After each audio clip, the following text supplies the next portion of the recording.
Për të tretin vit radhazi, në fshatin turistik të Dardhës, mblidhet rrethi liberal i Dardhës i organizuar nga Fondacioni për Liri Ekonomike. Këtë vit në qendër të diskutimeve, debateve me emrave të njohur të ekonomisë, por edhe politikanëve e gazetarëve, ka qenë çlirimi i tregjeve e liberalizimit tyre si dhe konkurrueshmëria në sektorët kyç. Besart Kadia, drejtori i Fondacionit për Liri Ekonomike, thotë se pjesë e aktivitetit janë edhe prezantimi i studimeve të kryera nga pedagogë të Universitetit Evropian të Tiranës apo dhe universiteteve të tjera në vend. Fondacioni për Liri Ekonomike ka krijuar tashmë këtë traditë të veçantë që ku mbarim figura publike, politikanë shqiptar, gazetarë shqiptar apo dhe akademik nga Tirana, ku diskutojmë për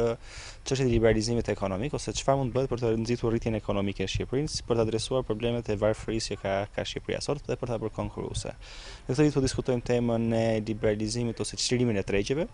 në kuptimin që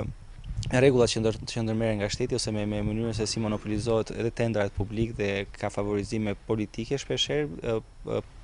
tregjet ose bizneset shqiptare janë të paqarta ose jo të incentivuara sa duhet për të qenë konkurrues me njëra tjetrën dhe për të ndihmuar për të qenë konkurrues dhe me jashtë Shqipërisë. Në këtë rast ne po diskutojmë për rëndësinë që ka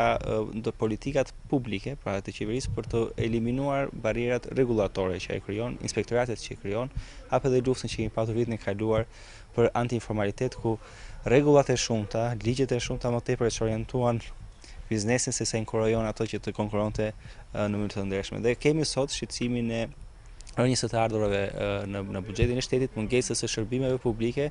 dhe në politikat etatiste, politikat e një shteti të varfër si Shqipëria nuk janë